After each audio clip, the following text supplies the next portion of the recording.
Boa noite, amigos do Centro Espírita Ibirajara. Estamos reunidos nessa sexta-feira para a continuação do estudo do Livro dos Espíritos e hoje estaremos falando sobre casamento e celibato, que são as perguntas 695 a 699 e poligamia, que são as perguntas 700 e 701. Bom, para nós iniciarmos o nosso raciocínio, eu recorri ao capítulo 22 do Evangelho segundo o Espiritismo de São Mateus, para a gente entender como é complexo o entendimento dessa parte do casamento naquela ocasião, para aquele povo judaico, que era um povo, como nós tivemos lá, bastante difícil de controle, onde Deus precisou mandar os 10 mandamentos e Moisés fez ainda centenas de leis para controlar aquele povo. Era uma tarefa tão difícil que Moisés ficou 40 anos no deserto fazendo uma caminhada que com certeza, pelos estudos, demorariam 40 dias. Então, isso é uma forma de mostrar que nessa caminhada, na realidade, foi só uma forma de contar a história, né? Porque isso é o tempo de sobrevida médio daquelas pessoas, então houve uma renovação de toda aquela comunidade que saiu do Egito. E só 2 daqueles chegaram à Terra Prometida, inclusive Moisés não chegou. Então, era muito difícil o controle de toda aquela população, então tinham que ter regras rígidas por seu entendimento. Então, antes de ler esse pedaço do Evangelho, que é por Mateus, eu vou ler um pouquinho para a gente entender. Primeiro, a dificuldade. Então, eu estou em Deuteronômios, vendo o Decálogo. E a gente vê o início. Iavé, teu Deus, sou um Deus ciumento, que puno a iniquidade dos pais sobre os filhos até a 3ª geração e 4ª geração dos que me odeiam, mas que também ajo com amor até a 1000ª geração para aqueles que me amam e guardam os meus mandamentos. Então a gente vê da onde vem esse Deus que nós temos medo. E a gente precisa entender, lendo o Antigo Testamento, algumas passagens de Jesus no Novo Testamento, como a passagem do cego que os apóstolos perguntam: quem pecou, ele ou o pai? Ele diz: nenhum dos dois, porque os apóstolos também eram judeus. E eles acreditavam nessa punição. Se ele era cego, ele estava sendo punido por algo que ele fez ou algo que algum dos familiares, até a 4ª geração dele, fizeram. Então, é importante para a gente ver essa posição. E olha nos 10 mandamentos onde se encontra a mulher.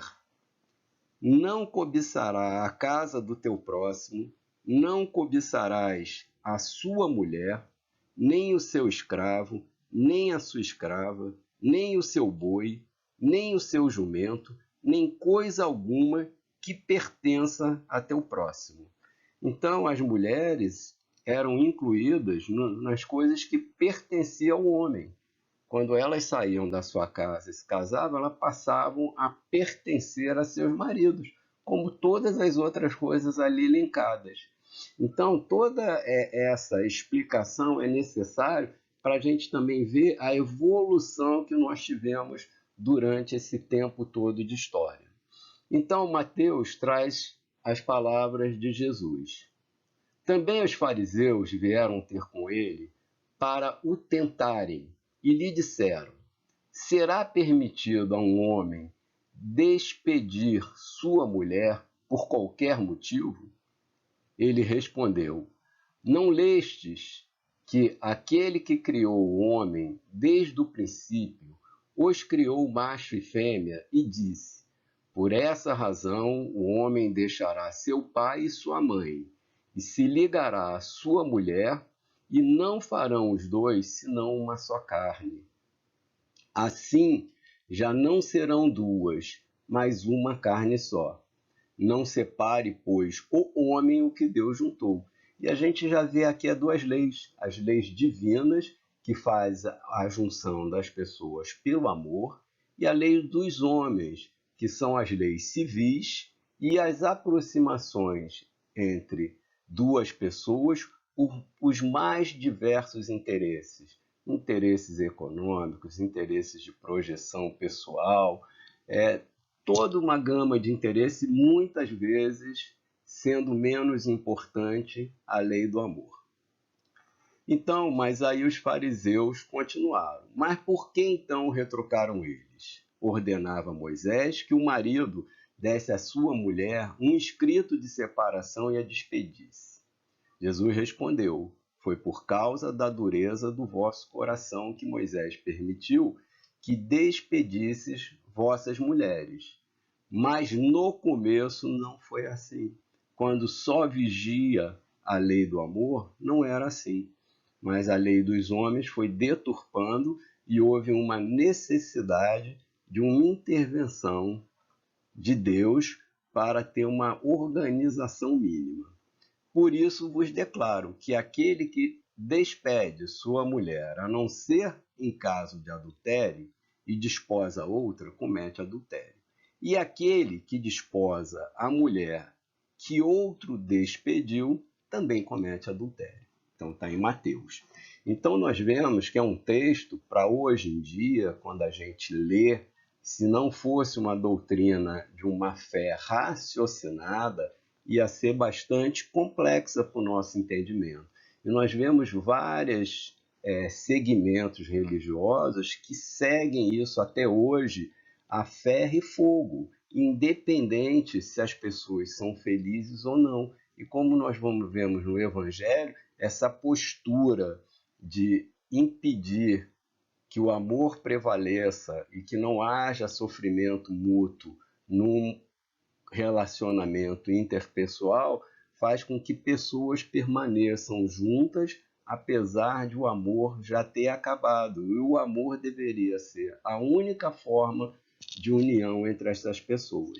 Mas aí eu trouxe Mateus, né? E a gente vai ver, eu já trouxe Deuteronômios, trouxe Mateus, e agora eu vou trazer Paulo. Olha o que Paulo diz: vós mulheres, sujeitai-vos a vossos maridos, como ao Senhor, porque o marido é a cabeça da mulher, como também Cristo é a cabeça da igreja, sendo ele próprio o Salvador do corpo. Isso está em Efésios, capítulo 5, 22 e 23. Vós, mulheres, estáis sujeita a vossos próprios maridos, como convém no Senhor, em Colossenses.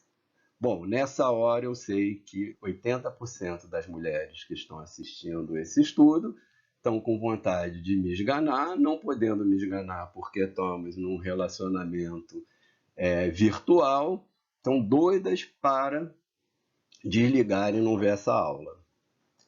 Aguardem um pouquinho, não façam isso. Essas frases expressam homens daquela época. Paulo, ele seguia uma linha, ele não aceitava que houvesse desejos sexuais. Então ele queria que todos se comportassem da forma que ele se comportava, né? A gente vai ver no fim. Mas como ele entendia que por vezes o desejo era a maior capacidade da resistência, ele orientava que as pessoas se casassem, mas que os jovens, os solteiros e as viúvas se mantessem castos. Mas isso está trazendo um homem de 2000 anos atrás. Imagine se ele falasse algumas coisas que os ensinamentos doutrinários vão evoluindo, vão trazendo naquela época. Não havia a mínima chance de eles conseguirem. Mas vamos seguir. E aí Kardec vem com essa pergunta que reforça aquela visão. Vamos ver a pergunta e a resposta. As funções a que a mulher é destinada pela natureza terão importância tão grande quanto a deferida aos homens? Bom, então nós homens temos funções grandes deferidas pelo Senhor. Aí agora a outra parte que não queria desligar tomou a decisão de desligar. Mas vamos aguardar a resposta dos espíritos? Sim, até maior. É ela quem lhe dá as primeiras noções de vida. Então, mais uma vez, Kardec também era um homem do seu tempo.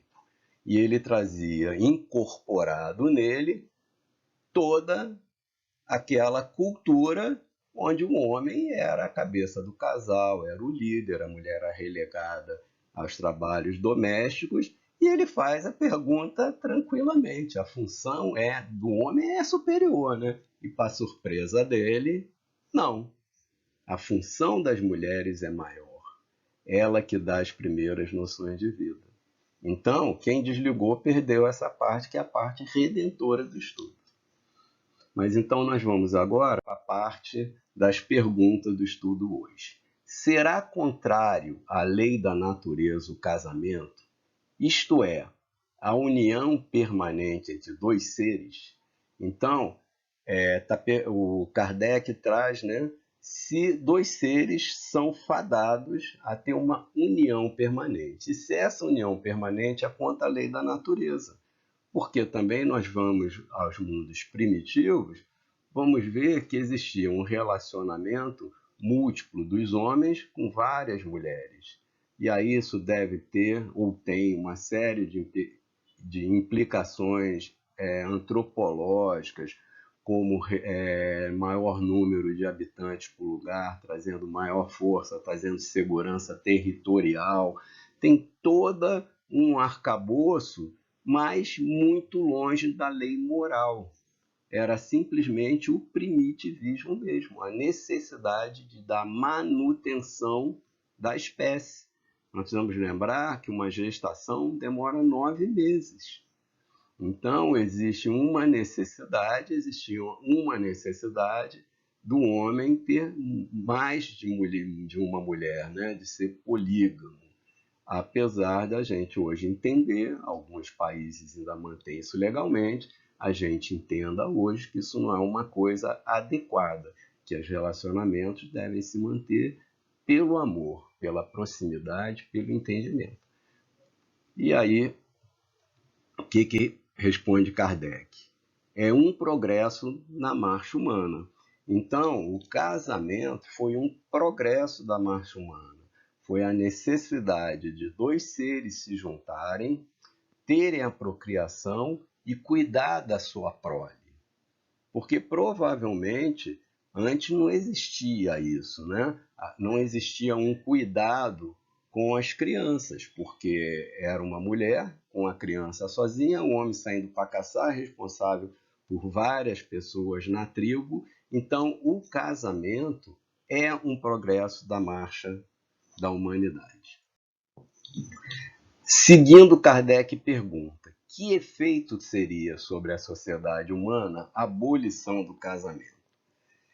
Aqui a gente tem que se lembrar sempre, a gente tem que falar muito do casamento, não o casamento das leis civis, mas aqui o casamento da parte afetiva, da lei moral, da lei de Deus que está inscrita em nós. Os espíritos respondem: seria uma regressão à vida animal. Quer dizer, a esse término, nós voltaríamos aos primórdios, onde nós se movimentaríamos apenas pelos desejos, pelas satisfações materiais, porque abandonaria toda essa lei de progresso da construção da fraternidade, da irmandade, né? Do amor entre as pessoas, porque haveria um distanciamento natural. Um pai teria um filho aqui, outro filho ali, outro lá. Como isso ia ser feito? E aí Kardec, nos seus comentários, traz esse seguinte comentário. Nos comentários não está comentário não, traz esse seguinte comentário. O estado de natureza é o da união livre e fortuita dos sexos.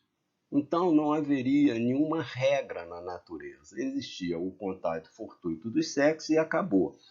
O casamento não, né? O casamento constitui o primeiro ato de progresso nas sociedades humanas, porque estabelece uma solidariedade fraterna e se observa entre os povos, se bem que em condições diversas, porque existem várias formas de casamentos em povos diversos, a gente vai vendo, está no Evangelho segundo o Espiritismo, naquele capítulo 22, né, que muitos casamentos são realizados, foram e são realizados por interesse, como a gente vê na época da monarquia, que eram prometidos pelos reis, seus filhos, para quê? A consolidação do espaço territorial, né? A junção de riquezas, né?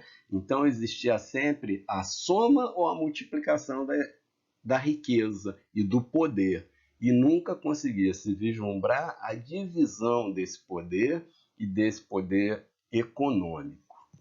A abolição do casamento seria, pois, regredir a infância da humanidade e colocaria o homem abaixo mesmo de certos animais, que lhe dão exemplos de união constante.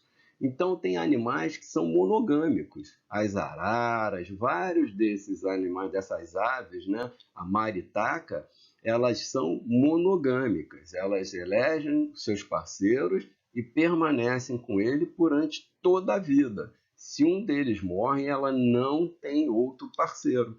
Então, se a gente regredisse, esses animais seriam exemplos para a gente. Eu falei só da arara, mas tem outros animais monogâmicos também. Então, Kardec traz essa observação, que nós estaríamos, de fato, indo para os primórdios, indo para o primarismo do homem, quando, na realidade, a gente tem que respeitar a lei de progresso, né? A lei do progresso, tanto intelectual quanto moral.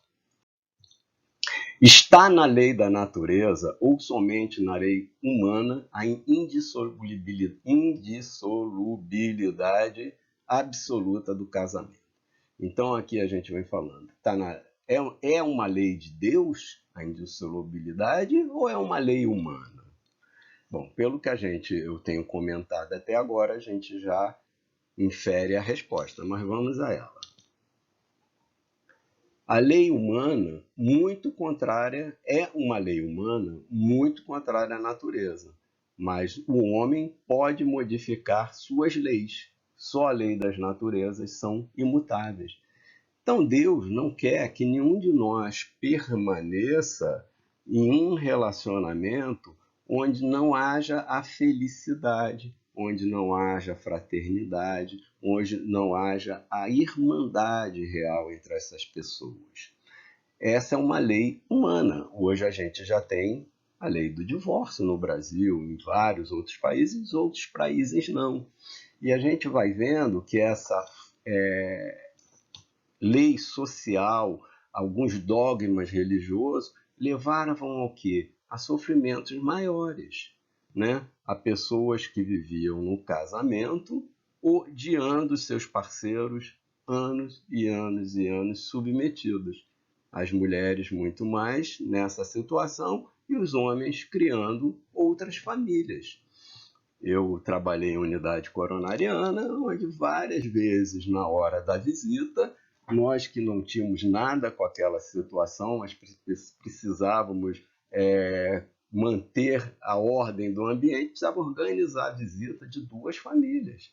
Famílias completas, de esposa e filhos para a mesma pessoa, que tinha uma vida dupla, possivelmente a segunda família sabendo, e a primeira sabendo ou fingindo que não sabia, né? Porque precisava organizar o horário, entra uma, sai outra, como é que vai fazer? Quer dizer, então, por essa lei humana e esse dogma religioso, as pessoas trazem um sofrimento muito maior que o necessário. Daí a gente vê que isso não é uma lei da natureza. Deus criou-nos para evoluirmos e sermos felizes. A única fatalidade que nós temos é o progresso à felicidade. Está lá na frente, mas nós vamos chegar. Então, sobre casamento, são essas as perguntas que são trazidas por Kardec. Então a gente tem que colocar então todos esses contextos, pensar nos progressos que nós já tivemos nas decisões, porém nenhuma dessas leis diz também que a gente não deva lutar pela preservação do casamento. Todos os casamentos são sujeitos a altos e baixos e no menor dificuldade, hoje, um grande número de pessoas encerra esse relacionamento, que talvez pudesse, com mais um pouco de perseverança, com mais um pouco de discussão, no bom sentido, né? Discussão produtiva, esse casamento ser resgatado. Porém, onde haja um sofrimento muito grande, maior que benefícios, na realidade não é contra a lei de Deus a separação, porque a separação, né, o casamento é uma lei divina, é por amor, é a manutenção do amor. Muitas das pessoas que convivem, que se casam, foram provas pedidas anteriores à encarnação, foram reencontros que precisavam ser feitos, e são reencontros que, com a separação, provavelmente serão refeitos, não necessariamente como esposa e esposa, mas dentro de uma mesma família, filho, filha, né? Tudo isso a gente vai vendo nas obras acessórias, nas histórias trazidas, né, pelo nosso repórter do mundo espiritual, André Luiz. Então, a gente tem que entender, ninguém está próximo ao outro aleatoriamente. Eu, recentemente, agora no início da pandemia, tenho uma pessoa muito amiga, meu, inclusive, e da Leila. Ele é um casal que se separou já há uns 8 anos. Eu convivo com ele, e nesses 8 anos eu sei que ele não teve nenhum relacionamento contínuo, evidente. Era uma pessoa jovem, namorou, mas nada que se fixasse.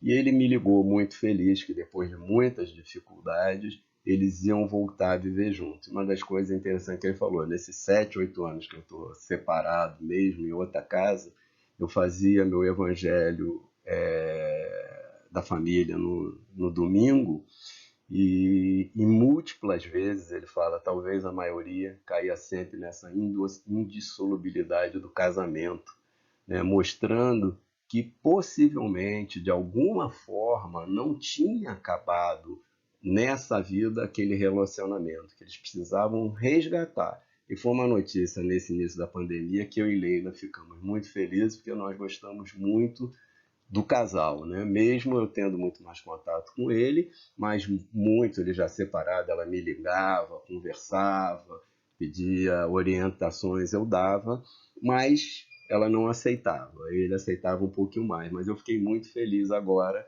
que a gente vê. Então a gente vê o quê? Que o amor ainda não tinha acabado, eles tinham muitas dificuldades de coisas materiais, de influências externas, mas o amor entre os dois nitidamente não tinha acabado, porque do mesmo jeito que ele ficou sozinho esse tempo, ela também ficou sozinha esse tempo. Então a gente vê como a lei do amor acaba juntando, e a falta do amor separa o casal naturalmente. Bom, então Kardec pergunta também sobre o celibato. O celibato voluntário representa um estado de perfeição meritório aos olhos de Deus? Essas perguntas, né, esse capítulo está dentro das leis de reprodução. E evidente, se a pessoa é celibatária, ela vai impedir a reprodução da espécie. Então, se for voluntário, é meritório aos olhos de Deus? Bom, se todos fossem celibatários, a espécie humana, o Homo sapiens, ia encerrar, ia acabar, né? Em algum momento todos morreriam, não ficaria ninguém para contar a história. Então a gente já vê que não é uma lei de Deus todos serem celibatários. E a resposta é não. Os que assim vivem, por egoísmo, desagradam a Deus e enganam o mundo. E aí, essa pergunta provavelmente é ligada a muitos dogmas religiosos, né? Que impõem o celibato. E ele faz uma diferença, né? Então a pessoa é celibatário, então eu estou me aproximando mais de Deus, eu não estou cedendo aos convites da carne. Mas por que que não está cedendo ao convite da carne? É porque acha que não cedendo aos convites, não cedendo, não vivendo o compromisso que nós temos nessa encarnação, vai conseguir um passe mais rápido para mundos evoluídos? Se não, porque pode simplesmente serem pessoas egoístas e que impedem também a possibilidade de irmãos que precisam vir a esse mundo para cumprir seus compromissos, para se reeducar, para estudar, para atingir um progresso, eles precisam encarnar. Então, muitas vezes, o egoísmo impede que esses irmãos que estão aguardando oportunidade e que possivelmente precisavam vir nesse meio que vive essa pessoa não consegue. Então, esse por egoísmo muito desagrada a Deus. Mas aí Kardec continua a pergunta: todo celibato é ruim?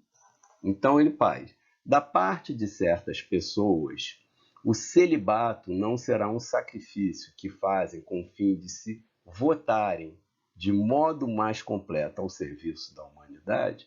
Então aí, olha a diferença da pergunta. São pessoas que mantêm o celibato para se sentirem mais livres, mais aptos, e fazem isso com sacrifício pessoal para se devotarem para serviços humanitários. E aí a gente vê Paulo, né? Paulo era um celibatário.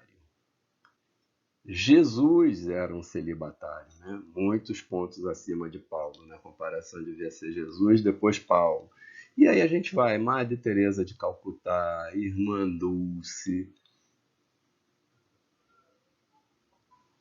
Chico Xavier e outros eu citaria que são pessoas que optaram pelo celibato, Francisco de Assis, optaram pelo celibato para se dedicarem intensamente à obra de amor. Então a resposta dos espíritos disse: isto é muito diferente. Eu disse por egoísmo. Todo sacrifício pessoal é meritório quando feito para o bem. Quanto maior o sacrifício, maior o mérito. Então, amigos, hoje fizemos essa breve reunião, num estudo breve, no sentido de nos mantermos irmanados.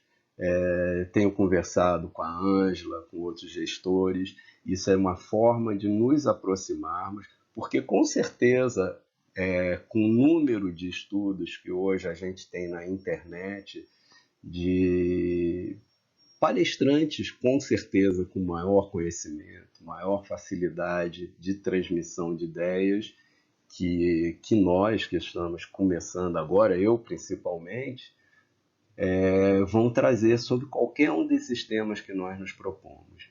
Mas nesse momento, a nossa proposta é só nos mantermos juntos, estarmos nos vendo, estarmos nos relacionando, estarmos sabendo que nós estamos presentes e que a nossa casa está trabalhando, está ativa, mesmo que materialmente ela esteja fechada, mas ela está dentro de nós. A Falange de Luz de Birajara continua em pleno trabalho, nos acolhendo, essa casa muito acolhedora, que sempre nos tem com carinho, que nos dá força, que nos recebe nos nossos momentos de desequilíbrio. Afinal, a nossa fé ainda não é aquela fé que remove montanhas. Então, essa casa e essas pessoas, tanto do mundo espiritual quanto do mundo material, que sempre ao entrarmos na casa nos trazem tanto carinho, que trazem tanta vontade de nós voltarmos. Mas em breve nós estaremos juntos de novo, nos vendo, nos questionando, eu vendo o olho de vocês, sabendo que eu não fui bem nesse comentário, que eu preciso refazer, e aqui sozinho eu nem tenho noção dessa dificuldade. Mas a gente tenta vencer essa dificuldade para nos mantermos unidos. Então que Deus nos conserve nas nossas tarefas, nos protegendo e nos conduzindo a atitudes de bem. Boa noite a todos, um grande abraço, saudades de vocês todos.